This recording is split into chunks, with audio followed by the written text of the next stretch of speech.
10배의 법칙 2장. 10배의 법칙은 왜 성공 공식인가?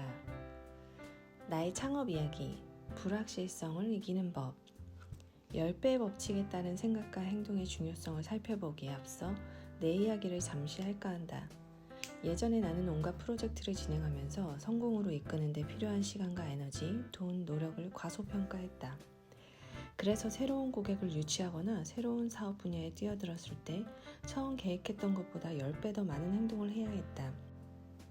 메일 발송이나 전화, 면담을 처음 생각했던 것보다 10배는 더 많이 해야 일을 성사시킬 수 있었다. 심지어 지금의 아내를 만나 데이트를 하고 결혼까지 내가 처음 계산했던 것보다 노력과 에너지가 10배 더 많이 들어갔다. 당신의 제품과 서비스, 제안이 아무리 훌륭하다 해도 미처 예상하지 못한 요소나 정확한 계획을 세우지 못한 부분이 틀림없이 있기 마련이다. 경기 변화, 법률 문제, 경쟁사와 마찰, 변화 거부, 새 제품에 대한 낯선 시선, 자금 동결, 시장 불확실성, 기술 변화, 고객 문제, 직원 문제, 선거, 전쟁, 파업 등 이 모두는 잠재적 불확실성의 일부 사례일 뿐이다. 겁주려고 하는 말이 아니다. 가장 중요한 기회가 나타났을 때 그 기회를 잡도록 당신을 대비시켜주기 위해 하는 말이다. 이런 대비를 하려면 10배 더 많은 생각과 행동은 필수다. 원대한 사고력과 엄청난 행동력만이 불확실한 사건을 헤쳐나갈 수 있게 해주는 유일한 수단이다. 돈만으로는 그렇게 할 수 없다. 물론 돈도 도움이 되지만 돈이 당신을 대신해 문제를 해결하지는 못한다.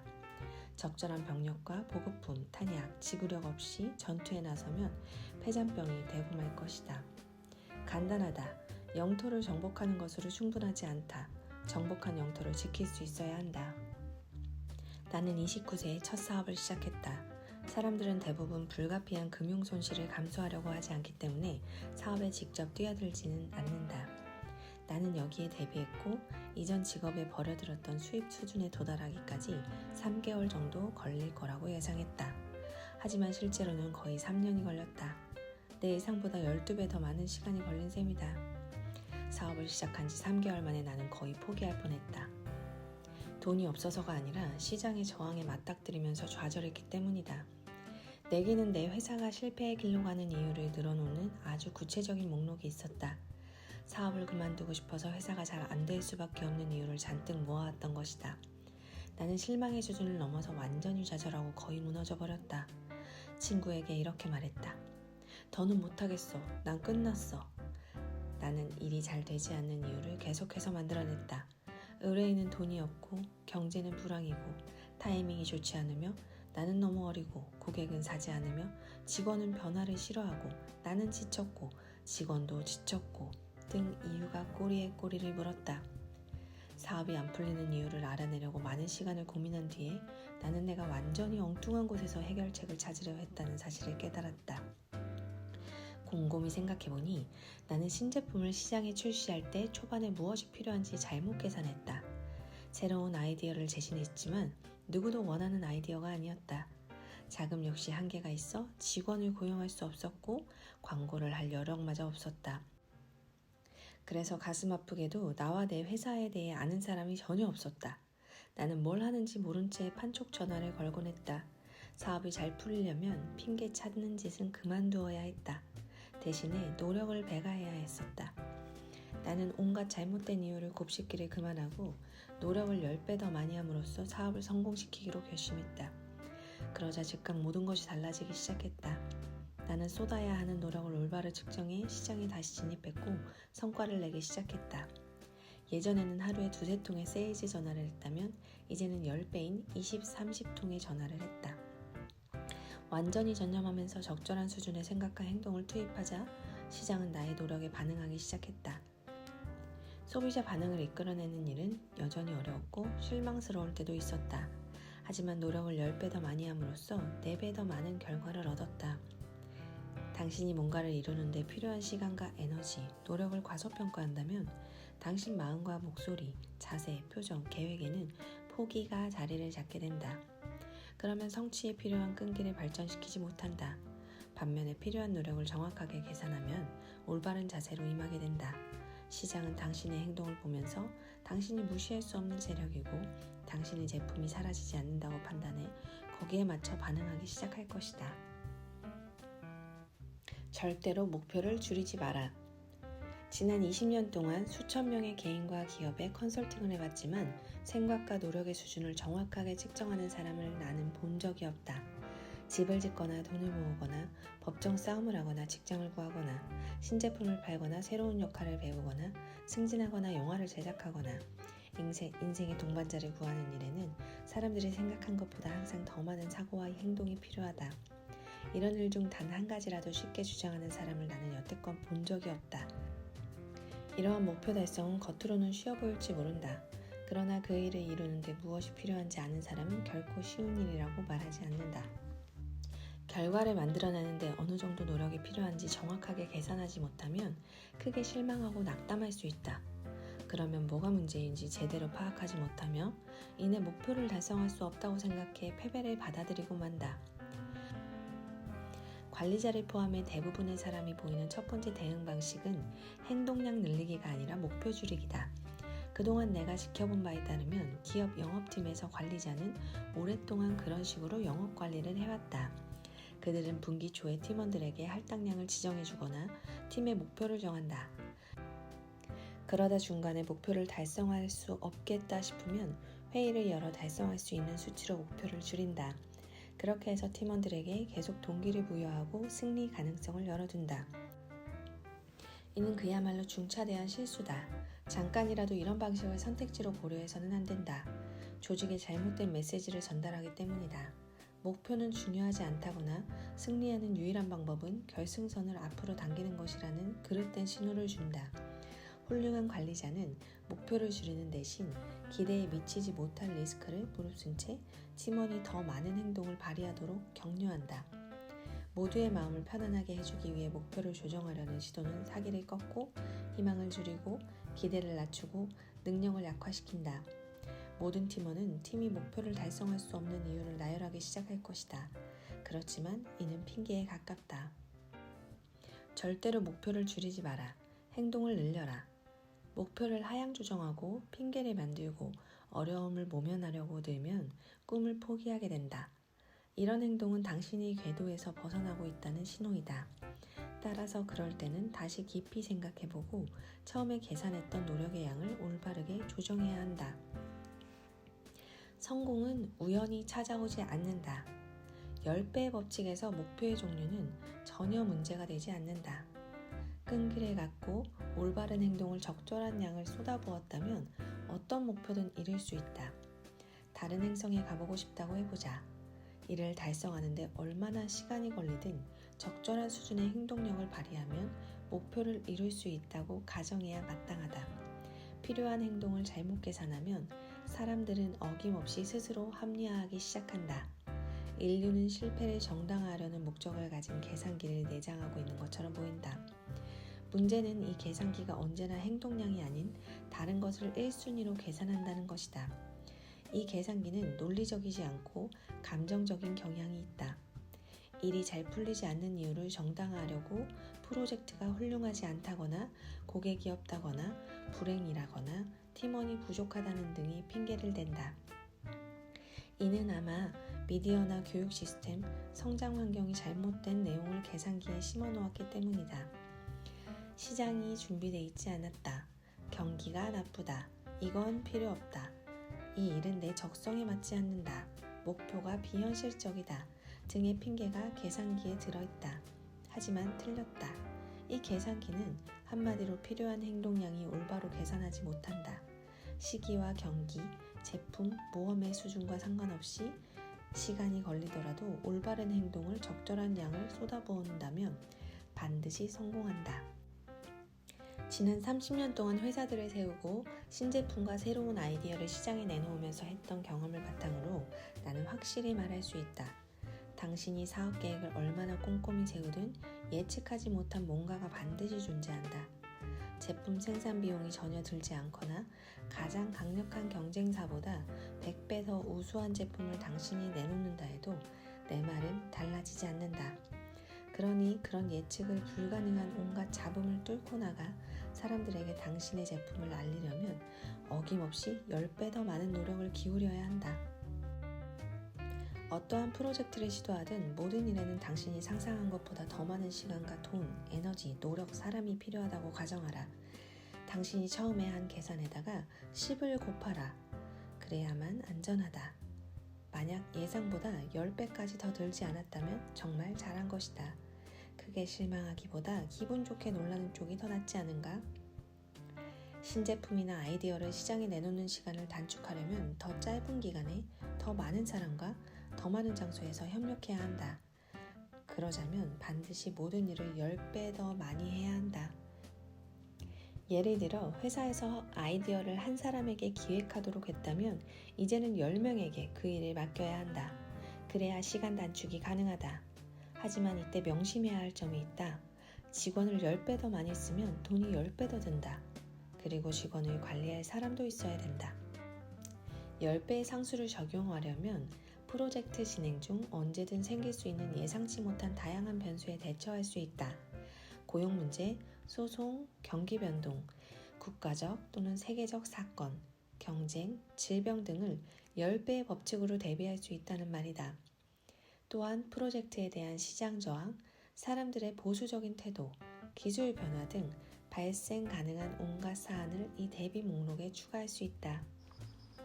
무슨 이유에서인지 새 제품을 출시하려고 아이디어를 개발하는 사람들은 낙관주의에 빠지는 경향이 있다.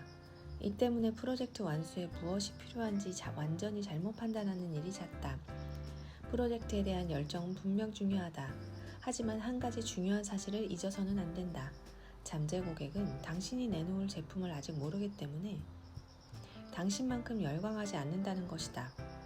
잠재 시장은 당신의 신제품이 무엇인지 이제 겨우 이해하기 시작했을 수도 있다. 그런 탓에 냉담할 가능성, 관심이 전혀 없을 가능성이 존재한다.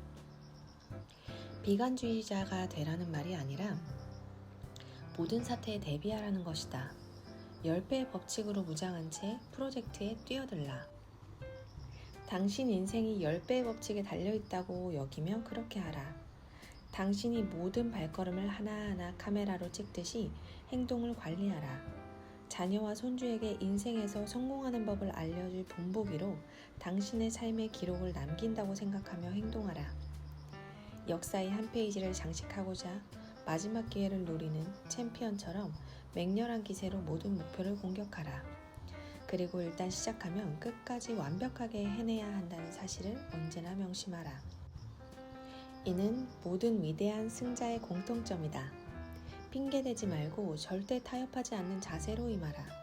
뭐든 반드시 이기고야 말겠다는 마인드셋으로 모든 상황에 접근해라. 너무 공격적으로 들리는가? 미안하지만 오늘날에는 승리하려면 바로 이런 인생관이 필요하다. 이미 들어본 말일 테지만 성공은 그냥 우연히 찾아오지 않는다. 성공은 오랜 시간 쏟아부어온 끈질기고 적절한 행동의 결과다. 이런 올바른 관점을 갖추고 거기에 맞춰 행동하는 사람만이 성공을 쟁취할 수 있을 것이다. 물론 성공하려면 운 역시 어느 정도 따라야 한다. 그러나 운이 좋은 사람은 누구나 자신의 운은 자기가 해온 행동에 정비례하다고 말할 것이다. 더 많이 행동할수록 운이 좋을 가능성은 더 커지는 법이다.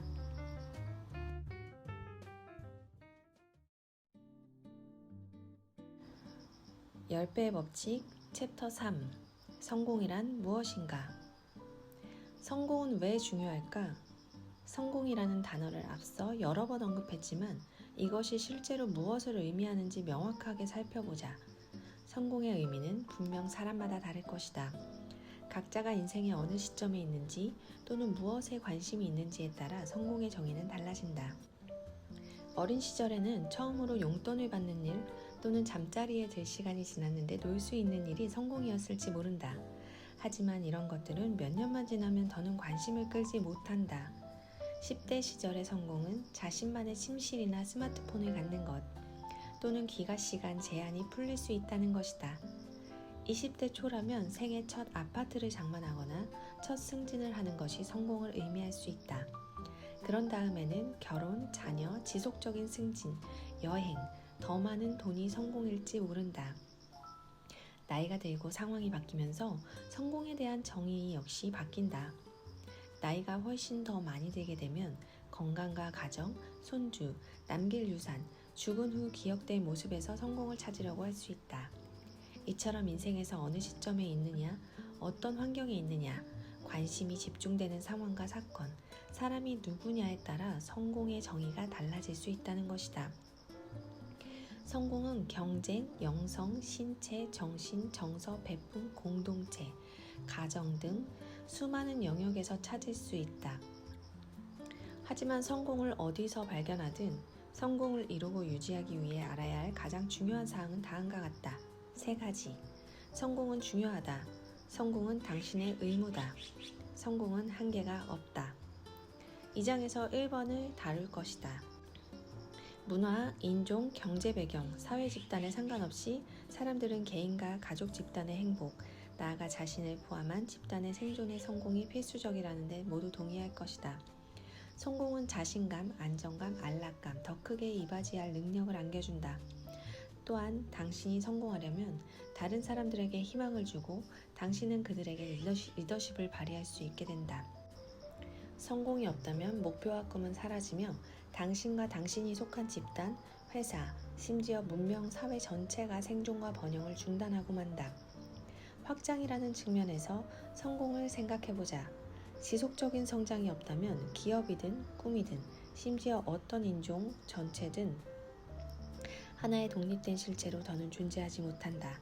확장이 계속되지 않을 때 재앙이 일어난다는 견해를 뒷받침하는 역사의 사례는 많다. 바이킹, 고대 그리스와 로마, 소비에트 사회주의 공화국 연방이 그런 사례다. 기업과 제품이 확장하지 못해 시장에서 잊히는 경우가 허다하다. 사람, 장소, 사물을 불문하고 영속하려면 성공은 꼭 필요하다. 마음속으로든 대화하면서든 절대로 성공을 중요하지 않다고 폄하해서는 안 된다. 성공은 필수다. 자기 앞날의 성공을 중요하지 않게 생각하는 사람은 성공 가능성을 아예 포기한 셈이다. 또한 그런 사람들은 남들 역시 자신과 똑같은 삶을 살도록 설득하려고 애쓰면서 인생을 낭비한다. 개인과 집단이 계속 앞으로 나아가려면 목표와 목적을 달성하고자 적극적으로 움직여야 한다.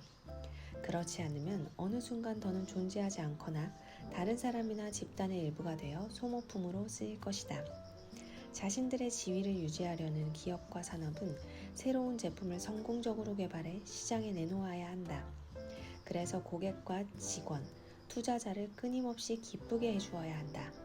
이러한 사이클을 계속 반복해야 한다. 성공을 폄하하는 말에 현혹되지 마라. 성공은 목적지가 아니라 여정이다 라는 말처럼 성공의 중요성을 깎아내리는 달콤한 말들이 너무 많다. 제발 이런 말에 현혹되지 마라. 극심한 경기 침체가 닥치면서 사람들은 이런 듣기 좋은 어설픈 말만 들어서는 생계를 유지할 수 없다는 사실을 금방 깨닫는다. 지난 몇 년간 벌어진 혹독한 경제 위기를 겪으면서 자신이 그동안 성공의 중요성을 얼마나 과소평가했는지, 성공이 자신의 생존에 얼마나 절대적인지 사람들이 분명하게 배웠길 바란다. 경제활동에 참여하는 것만으로는 충분하지 않다. 시장에서 승리하는 법을 배우는 일에 반드시 필요하다. 자신이 하는 모든 일에 거듭 승리를 거둔다면 틀림없이 더욱 확장할 수 있을 것이다. 그럴 때 앞으로 당신과 당신의 아이디어의 생존이 모두 보장된다. 성공은 한 사람의 자존감에 똑같이 중요하다. 성공은 자신감과 상상력, 안정감을 키워주고 세상에 기여하는 일의 중요성을 부각시킨다. 가족을 부양하고 가족의 미래를 책임질 능력이 없는 사람은 자신과 가족을 위험에 빠뜨린다. 성공하지 못한 사람은 재화와 서비스를 구입할 수 없다. 이런 사람이 많아지면 경기가 둔화하고 세수가 줄어든다. 그러면 학교나 병원, 공공서비스 운영자금에 심각한 악영향을 미친다. 이쯤에서 누군가 성공은 전부가 아니다 라고 말할지 모른다. 물론 전부는 아니다. 하지만 나는 그런 말을 하는 사람이 도대체 무슨 주장을 하려는 것인지 모르겠다.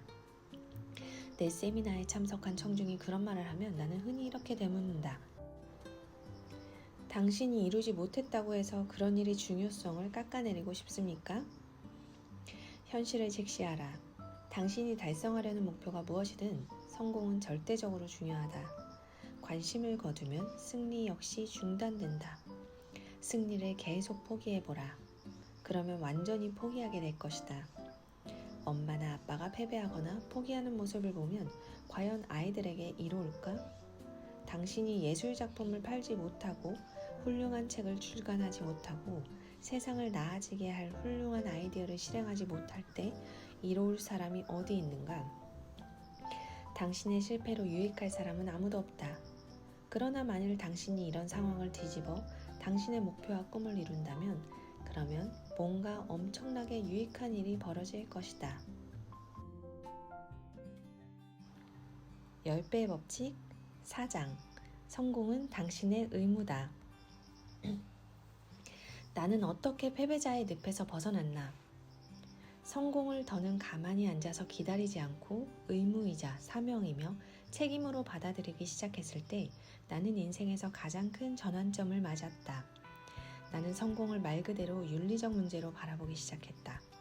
성공은 이룰 수 있고 없고의 문제가 아니라 가족과 회사, 미래를 위해 꼭 이루어야 하는 의무라고 여겼다. 세상으로 나아갈 준비를 하기 위해 17년 동안 정규 교육을 받았지만 그중 성공을 가르쳐주는 과정은 하나도 없었다.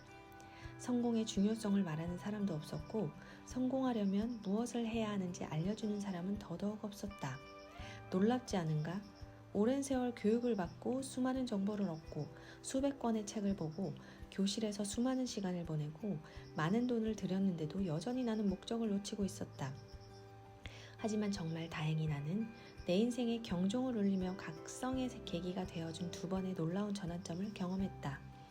2번 모두 내 존재와 생존에 심각한 위험을 받고 있던 시기에 찾아왔다. 첫 번째는 25세 때 일어났다. 그 전까지 내 삶은 초라하기 이를 데 없었다. 여러 해 동안 아무런 진정이나 목적이나 목표 없이 방향을 잃고 포로했다. 돈도 없고 방향도 없는 내게 불확실성과 시간만 넘쳐났다. 그 시절에 나는 성공이 의무라는 생각은 전혀 하지 못했다. 만일 성공이 의무라는 사실을 깨달지 못했다면, 그래서 삶을 진지하게 받아들이지 않았다면 나는 살아있지 않았을 것이다. 알다시피 사람이 나이 들어 늙어야만 죽는 건 아니다. 방향과 목적이 없던 나는 20대에 죽어가고 있었다. 직장을 구할 수 없었고 주변은 패배자로 가득했으며 결국 희망을 잃었다.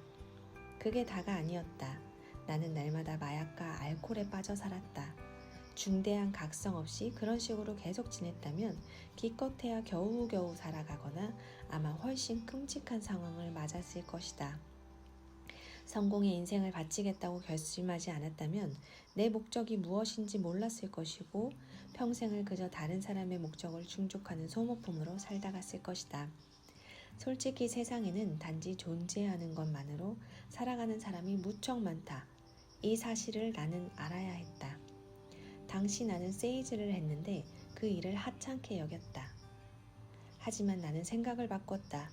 세일즈에 몰두해 커리어를 쌓겠다고, 이 분야에서 성공하기 위해 무엇이든 하겠다고 다짐했다.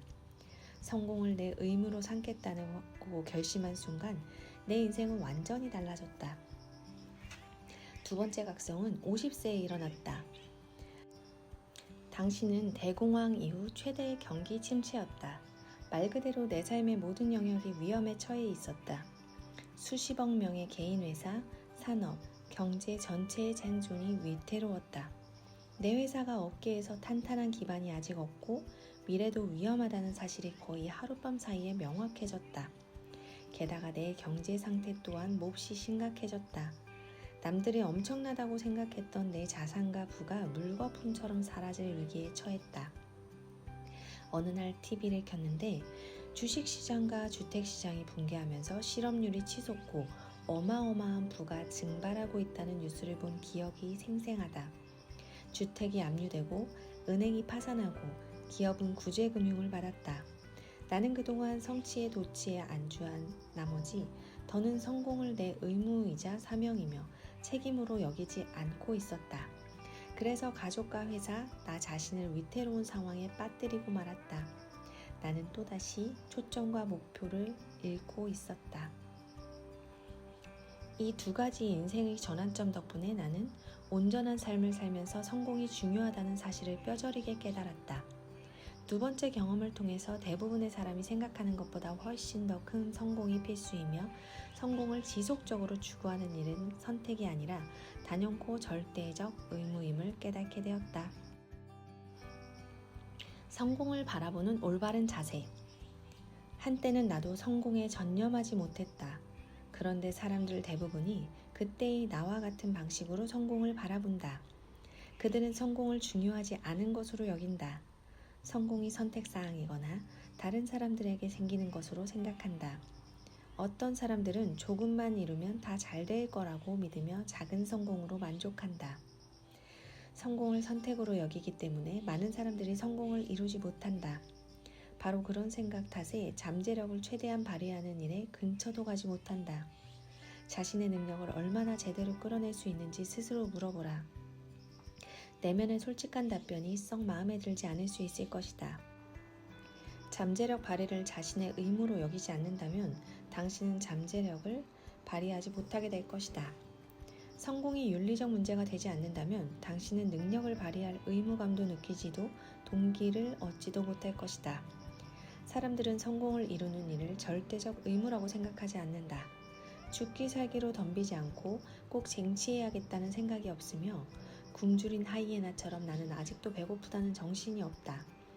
그리고 성공을 이루지 못한 이유에 대한 핑계를 늘어놓느라 남은 인생을 허비한다. 성공을 의무가 아니라 선택이라고 생각할 때 생기는 일이다.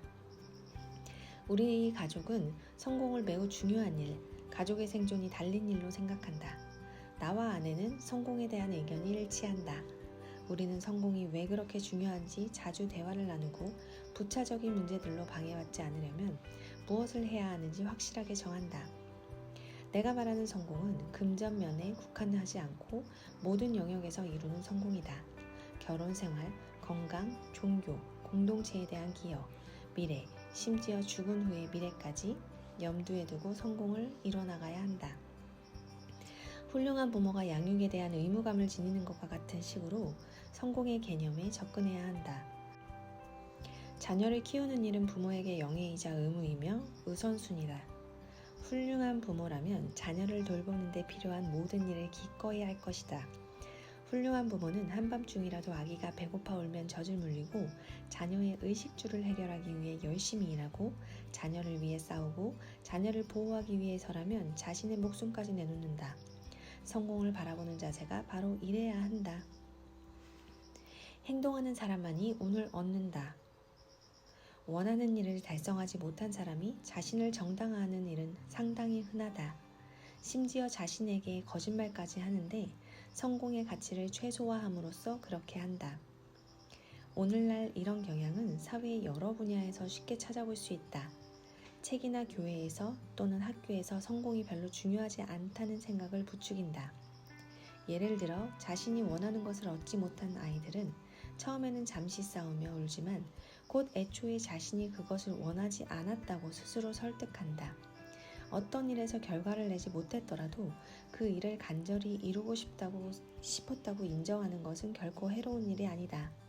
사실 이런 태도야말로 장애물을 만나더라도 결국 목표에 도달하게 해주는 유일한 방법이다.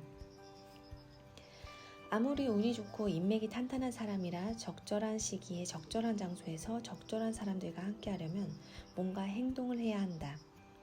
앞장 끝부분에서 언급했듯이 운은 가장 많은 행동을 하는 사람들이 얻은 부산물 중 하나다.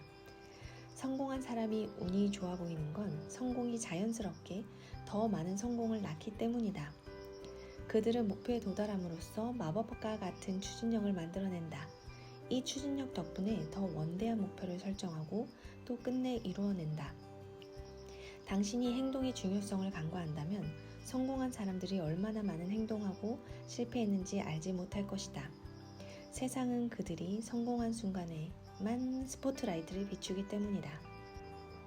켄터키 프라이드 치킨을 세상에 널리 알린 커넬 샌더스는 자신이 아이디어가 채택되기 전에 무려 80번 넘게 아이디어를 제시했다. 실버스타 스텔론은 영화 로키의 각본을 단 3일 만에 썼고 영화는 2억 달러의 수익을 올렸다. 하지만 각본을 썼을 당시 그는 돈 한 푼 없는 빈털터리였다. 아파트 난방비를 낼 형편이 안 됐고 심지어 음식을 사기 위해 자신이 키우던 개를 50달러에 팔아야 했다. 월트 디즈니가 놀이공원을 만들겠다는 아이디어를 냈을 때 많은 사람들이 비웃었다. 하지만 지금은 전 세계 사람들이 100달러짜리 티켓을 기꺼이 사고 디즈니 월드에서 가족 휴가를 보내려고 열심히 저축한다. 어떤 성공이 행운의 결과처럼 보인다고 해서 착각하지 마라. 운이 성공을 만들지 않는다. 성공에 완전히 몰입하는 사람이 인생에서 행운을 얻는다. 어떤 사람은 이런 말을 했다. 열심히 할수록 운이 좋아진다.